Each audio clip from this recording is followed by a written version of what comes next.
Hi friends, welcome back to my channel. ನೋಡಿ, ನಾನೀಗ stove ಮೇಲೆ ಒಂದು ಪಾತ್ರೆ ಇಟ್ಬಿಟ್ಟು ತೋರಿಸ್ತೀನಿ ಒಗ್ಗರಣೆ ಮಾಡೋಕ್ಕೆ. ಈ ಥರ ಏನು ಮಾಡ್ತಾಳಪ್ಪ, ಬರೀ ಪಾತ್ರೆ ತೋರಿಸ್ತಾಳೆ ಅಂದ್ಕೊಬೇಡಿ. ಈ ಥರ ನೋಡಿ, ರಾತ್ರಿ ಮಾಡಿರೋ ರೈಸ್ ಮಿಕ್ಕಿದೆ, ಅದನ್ನು ಈ ಥರ ಚಿತ್ರಾನ್ನ, ಸಿಂಪಲಾಗಿ ಚಿತ್ರಾನ್ನ ಥರ ಒಗ್ಗರಣೆ ಮಾಡ್ಕೊಳ್ಳೋದು ಯಾವುದೈತಿ ಅಂತ ನಾನು ತೋರಿಸ್ತೀನಿ. ರಾತ್ರಿ ಅನ್ನ ಮಿಕ್ಕಿತ್ತು ಅಂದ್ರೆ ವೇಸ್ಟ್ ಮಾಡಬೇಡಿ. ಅನ್ನ ಸಿಗೋದು ತುಂಬ ಕಷ್ಟ ಇರುತ್ತೆ ಈಗಿನ ಇದರಲ್ಲಿ. ಅಯ್ಯೋ ಬಿಡು, ವೇಸ್ಟ್ ಮಿಕ್ಕೇದಲ್ಲ ಎಸೆಯೋಣ ಅಂತಾರೆ. ಅದರಿಂದ ದಯವಿಟ್ಟು ಯಾರು ಅನ್ನ ಮಾತ್ರ ಎಸೆಯೋಕ್ಕೆ ಹೋಗಬೇಡಿ. ನೋಡಿ, ರಾತ್ರಿ ಅನ್ನ ಮಿಕ್ಕಿತ್ತು ಅಂದರೆ ಈ ಥರ ಮಾಡ್ಕೊತೀನಿ. ತುಂಬ ಟೇಸ್ಟ್ ಬರುತ್ತೆ, ಚೆನ್ನಾಗೂ ಇರುತ್ತೆ. ನೋಡಿ, ಈಗ ಒಂದು 3 ಸ್ಪೂನಷ್ಟು ಎಣ್ಣೆ ಹಾಕಿದ್ದೀನಿ ನಾನು. ಚೆನ್ನಾಗಿರುತ್ತೆ. ನೀವು ಚಿತ್ರಾನ್ನ ಅಂತ ಏನಿಲ್ಲ, ಬೆಳ್ಳುಳ್ಳಿ ರೈಸು ಈ ಥರದ್ದು ಯಾವ್ದಾದ್ರು ಮಾಡ್ಕೊಬೋದು. ರಾತ್ರಿ ಅನ್ನ ಮಿಕ್ಕಿದ್ರು ವೇಸ್ಟ್ ಮಾಡಬಾರ್ದು. ನೋಡಿ, ಈಗ ಸಾಸಿವೆ ಹಾಕಿದ್ದೀನಿ, ಒಂದು 3 ಸ್ಪೂನಷ್ಟು ಎಣ್ಣೆ ಹಾಕಿದ್ದೀನಿ ನಾನು. ತುಂಬ ಚೆನ್ನಾಗಿರುತ್ತೆ, ತುಂಬ ಟೇಸ್ಟು ಬರುತ್ತೆ. ಸ್ವಲ್ಪ ಕಡಲೆ ಬೀಜ, ಇದೊಂದೆರಡು ನಿಮಿಷ ಫ್ರೈ ಆಗಲಿ ಎಣ್ಣೆಯಲ್ಲಿ. ತುಂಬ ಒಳ್ಳೆಯದು ಫ್ರೆಂಡ್ಸ್. ರಾತ್ರಿ ಅನ್ನ ತಿಂದರೆ ಇನ್ನೂ ಕೊಬ್ಬಿನ ಅಂಶ ಬರುತ್ತೆ ಅಂತಾರೆ, ತುಂಬ ಒಳ್ಳೆಯದು. ಈಗಿನ ಕಾಲದಲ್ಲಿ ಅಯ್ಯೋ ರಾತ್ರಿ ಅನ್ನಲ್ವಾ ಯಾರು ತಿಂತಾರೆ ಅಂತಾರೆ. ಅದರಿಂದ ಅಯ್ಯೋ ರಾತ್ರಿ ಇದೈತಲ್ಲ ಇದೇನು ಮಾಡೋದು ಅಂತೇಳಿ ಎಷ್ಟು ಬಿಡ್ತಾರೆ. ಈಗಿನ ಇದ್ರಾಗ ಅನ್ನ ಇಲ್ಲ. ನೋಡಿ, ಕಡಲೆ ಬೀಜ ಹಾಕಿದ್ವಿ. ನೀವು ಬೇಕಾದ್ರೆ ಕಡಲೆ ಬೇಳೆ ಇದ್ರೆ ಹಾಕಿ. ಕಡಲೆ ಬೀಜ ಹಾಕಿದ್ಮೇಲೆ ಈ ಥರ ಒಂದು ಬೆಳ್ಳುಳ್ಳಿ ಕಟ್ ಮಾಡಿ ಹಾಕಿದ್ದೀನಿ. ಈ ಥರ ತುಂಬ ಟೇಸ್ಟ್ ಬರುತ್ತೆ, ಚೆನ್ನಾಗೂ ಇರುತ್ತೆ.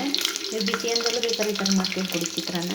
ನೋಡಿ, ಈಗ ಈರುಳ್ಳಿ ಹಸಿಮೆಣಸಿನಕಾಯಿ ಅಂತಾನೆ, ಕರಿಬೇವು ಇಲ್ಲ, ಕರಿಬೇವು ಖಾಲಿ ಆಗಿದೆ. ಆದ್ದರಿಂದ ನೀವು ಕರಿಬೇವು ಇಟ್ಟರೆ ಕರಿಬೇವನ್ನ ಹಾಕಿ ಮಾಡ್ಕೊಳ್ಳಿ. ಕರಿಬೇವು ಇಲ್ಲ, ಕರಿಬೇವು ಸಿಗಲ್ಲ, ನಾವು ಇರೋದು ಹಳ್ಳಿಯವರು, ಆದ್ದರಿಂದ ನಾನು ಹಾಕಿಲ್ಲ. ನೀವು ಇಟ್ಟು ಕರಿಬೇವು ಹಾಕೋದು ಟೇಸ್ಟ್ ಬರುತ್ತೆ ಚೆನ್ನಾಗಿ. ಈಗ ಫ್ರೈ ಮಾಡಿಬಿಟ್ಟು ನಾನೊಂದು 8 ಮೆಣಸಿನ್ಕಾಯಿ, 2 ಈರುಳ್ಳಿ ಕಟ್ ಮಾಡಿದ್ದೀನಿ. ಈ ಥರ ಜುಟ್ಟು ಮಾಡಿಕ್ಕಿದ್ದೀನಿ ನಾನು. ನೀವು ಬೇಕು ಅಂದರೆ ಚಿಕ್ಕದಾಗಿ ಮಾಡ್ಕೊಂಡು ಒಗ್ಗರಣೆ ಮಾಡ್ಕೊಳ್ಳಿ. ನೋಡಿ, ಈ ಥರ ತುಂಬ ಚೆನ್ನಾಗಿರುತ್ತೆ, ಟೇಸ್ಟು ಇರುತ್ತೆ. ರಾತ್ರಿ ಅನ್ನದಲ್ಲಿ ಮಾಡಿದ್ರೆ ಇನ್ನೂ ಟೇಸ್ಟ್ ಬರುತ್ತೆ. ರೈಸು ಬಿಸಿ ಅನ್ನಕ್ಕಿಂತ ರಾತ್ರಿ ಅನ್ನನೇ ಚೆನ್ನಾಗಿರುತ್ತೆ. ವೇಸ್ಟ್ ಮಾಡಬಾರ್ದು ಯಾವತ್ತೂ ಅನ್ನ. ನೋಡಿ, ಈ ಥರ ಜಾಸ್ತಿ ಅನ್ನ ಇದೆ, ಅದರಿಂದ ನಾನು ಅದೇ ಒಗ್ಗರಣೆ ಮಾಡಿಬಿಟ್ಟು ಚಿತ್ರಾನ್ನ ಮಾಡೋಣಪ್ಪ ಅಂತ ಹೇಳ್ಬಿಟ್ಟು ಒಗ್ಗರಣೆ ಹಾಕ್ತಾಯಿದ್ದೀನಿ. ನಿಮಗೆ ಬಿಸಿ ಅನ್ನ ಇಷ್ಟನ ಅಥವಾ ನಿಮಗೂ ಈ ಥರ ರಾತ್ರಿ ಮಿಕ್ಕಿದ ಅನ್ನ ಇಷ್ಟನ ಅಂತ ನಮಗೆ ಬೇಕಾದ್ರೆ ಕಮೆಂಟಲ್ಲಿ ಹಾಕಿ. ಇದು ರಾತ್ರಿ ಅನ್ನ ಮಿಕ್ಕಿದ್ದು ತಿಂದರೆ ಕೊಬ್ಬಿನ ಅಂಶ ಒಳ್ಳೆಯದು, ಶಕ್ತಿ ಬರುತ್ತೆ ಅಂತಾರೆ. ನಾನು ಮಿಕ್ಕಿದೆ ಅಂತೇಳಿ ಮಾಡಿ ತೋರಿಸ್ತಾಯಿದ್ದೀನಿ. ನೋಡಿ, ಈಗ ಈರುಳ್ಳಿ ಹಸಿಮೆಣಸಿನ್ಕಾಯಿ ಒಗ್ಗರಣೆಗೆ ಹಾಕಿದ್ದೀನಿ.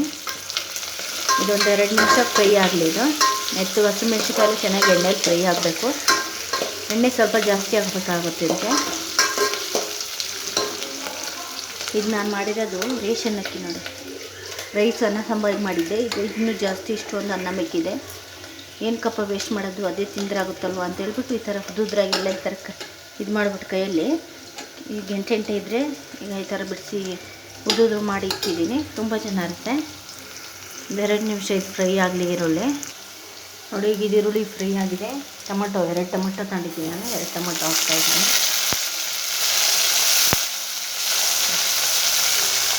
ಈ ಥರ ಮಿಕ್ಸ್ ಮಾಡೋಣ ಒಂದ್ಸಲ ಎಲ್ಲ ಚೆನ್ನಾಗಿ.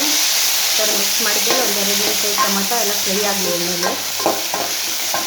ಪಟಾಪಟ ಅಂತ ಅಷ್ಟೇನು ಚೆನ್ನಾಗುತ್ತೆ, ನಿಮಗೆ ಟೈಮು ಅಷ್ಟು ಆಗೋಲ್ಲ, ಬೇಗನೆ ಆಗುತ್ತೆ ಇದು. ಒಬ್ಬೊಬ್ಬರು ಒಂದೊಂದು ರೀತಿ ಮಾಡ್ತಾರೆ, ನಾನು ಮಾಡೋ ರೀತಿ ಅದಕ್ಕೆ ನಾನು ನಿಮಗೆ ತೋರಿಸ್ತಾ ಇದ್ದೀನಿ. ಇದೊಂದು 2 ನಿಮಿಷ ಫ್ರೈ ಆಗಲಿದೆ. ನೋಡಿ, ಈಗ ಟೊಮೊಟೊ ಫ್ರೈ ಆಗಿದೆ. ನಾವು ಉಪ್ಪು ಹಾಕೋಣ. ರೈಸಿಗೂ ಉಪ್ಪು ಹಾಕಿದ್ದೀನಿ ನಾನು, ಅದರಿಂದ 1 ಸ್ಪೂನಷ್ಟು ಉಪ್ಪು ಹಾಕಿದ್ದೀನಿ. ಸ್ವಲ್ಪ ಅರಿಶಿನ, ಘಾಟಕ್ಕೆ ಹಸಿಮೆಣಸಿನ್ಕಾಯಿ ಹಾಕಿರುತ್ತೆ. ನೋಡಿ, ಆಯ್ತು, ಇದು ಒಗ್ಗರಣೆ ರೆಡಿ ಆಯಿತು. ಈಗ ರೈಸ್ ಇಕ್ತೀವಲ್ಲ, ರೈಸ್ ಹಾಕಿ ಮಿಕ್ಸ್ ಮಾಡಿಬಿಟ್ಟು ಒಂದು 2 ನಿಮಿಷ ಬಿಟ್ಟು ರೆಡಿ ಆಯಿತು ಫ್ರೆಂಡ್ಸ್. ಚಿತ್ರಾನ್ನ ತುಂಬ ಟೇಸ್ಟ್ ಬರುತ್ತೆ, ಅಷ್ಟೇ ಸಖತ್ತಾಗೂ ಇರುತ್ತೆ ಇದು. ಈಗ ಇದಕ್ಕೆ ರೈಸ್ ಹಾಕೋಣ, ಮಿಕ್ಕಿದೆಯಲ್ಲ ರೈಸ್ ಹಾಕೋಣ. ಯಾವತ್ತೂ ಅನ್ನ ವೇಸ್ಟ್ ಮಾಡಬೇಡಿ, ಇಷ್ಟು ಅಂದರೆ ಮಾಡ್ಕೊಳ್ಳಿ. ನೀವೇನಪ್ಪ ಇದು ತೋರಿಸ್ತಾಳೆ ಎಂಬೇಡಿ, ಉದ್ದಿದ್ದು ತೋರಿಸ್ತೀನಿ ಫ್ರೆಂಡ್ಸ್. ಮತ್ತು ಇಲ್ಲಿ ನಾವಿರೋ ಕಡೆ ಹಳ್ಳಿಗಿರೋ ಇದು, ಇಲ್ಲಿ ಏನೂ ಸಿಗೋಲ್ಲ ಅಷ್ಟು. ಸಿಟಿ ಕಡೆ ಹೋದರೆ ಸಿಗುತ್ತೆ, ಆದ್ದರಿಂದ ಇದ್ದಿದ್ದೆ ನಾನು ಮಾಡಿ ತೋರಿಸ್ತೀನಿ. ಇದೊಂದು ಮಿಕ್ಸ್ ಮಾಡೋಣ.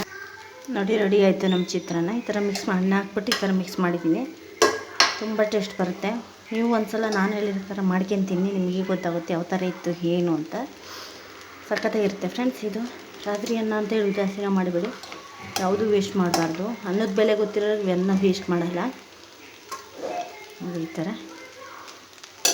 ಕೊತ್ತಂಬರಿ ಇದ್ದರೆ ಲಾಸ್ಟಿಗೆ ಗಾರ್ನಿಶ್ ಕೊತ್ತಂಬರಿ ಹಾಕೇಳಿ. ನಾನು ಆಗಲೇ ಹೇಳಿದ್ದೀನಿ, ನಾವಿರೋದು ಹಳ್ಳಿಯೂರು, ಅದರಿಂದ ಸಿಗೋಲ್ಲ. ಸಿಟಿ ಕಡೆ ಹೋದರೆ ಒಂದು ಸ್ವಲ್ಪ ತಂದಿಕ್ಕಂದ್ರೆ ಬರುತ್ತೆ ನೋಡಿ. ಈ ಥರ ಆಗಿದೆ. ಎಷ್ಟು ಚೆನ್ನಾಗಿರುತ್ತೆ ಅಂದರೆ ಅಷ್ಟು ಚೆನ್ನಾಗಿರುತ್ತೆ ಟೇಸ್ಟ್ ಇದು ನೋಡಿ. ಆಯಿತು, ಈಗ ರೆಡಿ ಆಯಿತು. ಇದೊಂದು 2 ನಿಮಿಷ ಬಿಸಿ ಆದರೆ ರೆಡಿ ಆಯಿತು ಫ್ರೆಂಡ್ಸ್ ಚಿತ್ರಾನ್ನ ನೋಡಿ. ರೆಡಿ. ನೋಡೋಕೆ ಎಷ್ಟು ಚೆನ್ನಾಗಿ ಕಾಣ್ತಿದೆಯಲ್ಲ, ಅಷ್ಟೇ ಚೆನ್ನಾಗಿ ಸೂಪರಾಗಿ ಟೇಸ್ಟು ಇರುತ್ತೆ. ನೀವು ಬೇಕಾದ್ರೆ ಬಿಸಿ ಅಂತಲೂ ಈ ಥರ ಮಾಡ್ಕೊಂಡು ತಿನ್ಕೊಳ್ಳಿ. ವೈಟ್ ರೈಸು ಬಿಸಿದು ಬೆಳಗ್ಗೆ ಲಂಚ್ ಬಾಕ್ಸಿಗೆ ಮಾಡಬೇಕು ಅಂದಾಗ ಈ ಥರ ಮಾಡ್ಕೊತೀನಿ, ಚೆನ್ನಾಗಿ ಟೇಸ್ಟು ಬರುತ್ತೆ, ಅಷ್ಟೇ ಸಕ್ಕತ್ತಾಗೂ ಇರುತ್ತೆ ನೋಡಿ. ಎಷ್ಟು ಚೆನ್ನಾಗಿ ಕಾಣ್ತಿದೆ ಅಂತ. ಲಂಚ್ ಬಾಕ್ಸಿಗೆ ಕೆಲ್ಸಕ್ಕೆ ಹೋಗೋರಿಗೆಲ್ಲ ಬಾಕ್ಸಿಗೆ ಹಾಕ್ಕೊಂಡ್ರೆ ತುಂಬ ಟೇಸ್ಟ್ ಬರುತ್ತೆ. ಈ ಥರ ಗೊಜ್ಜು ಮಾಡ್ಕೊಂಡ್ರೆ ಬೆಳಗ್ಗಿನ ಒಂದು ದಿವಸ ಡೈಲಿ ಒಂದು ದಿವಸ ಬರುತ್ತೆ. ಈ ಥರ ಗೊಜ್ಜು ಮಾಡ್ಕೊಂಬಿಟ್ರೆ ನಿಮಗೆ ಒನ್ ಡೇ ಬರುತ್ತೆ. ನೋಡಿ ಫ್ರೆಂಡ್ಸ್, ಇದೇ ಬಿಸಿಯಾಗಿದೆ. ಇಷ್ಟೇ ಇವತ್ತಿನ ವೀಡಿಯೋ. ಇಷ್ಟ ಆಯ್ತಂದ್ರೆ ಶೇರ್ ಮಾಡಿ ಸಬ್ಸ್ಕ್ರೈಬ್ ಮಾಡ್ಕೊಳ್ಳಿ ಫ್ರೆಂಡ್ಸ್. ದಯವಿಟ್ಟು ಸಪೋರ್ಟ್ ಮಾಡಿ.